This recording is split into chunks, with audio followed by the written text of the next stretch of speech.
Sehingga kalau kita sederhanakan, minolnya sama-sama kita bagi, demikian pula 2pi-nya sama-sama kita bagi, sehingga akan diperoleh 8 per X sama dengan 16 per 6 min X. Kemudian kita kalikan silang, maka 8 kali 6 min X akan sama dengan 16X.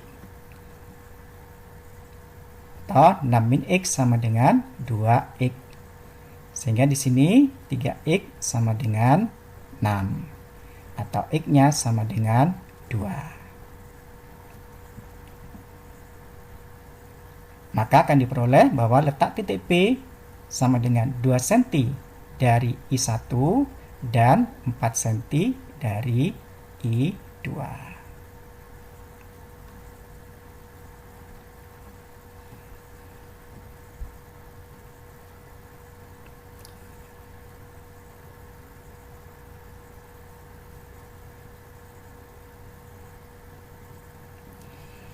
Demikian yang dapat kita pelajari bersama pada kesempatan kali ini. Jangan lupa untuk selalu bersyukur dan berbuat baik terhadap sesama. Wassalamualaikum warahmatullahi wabarakatuh.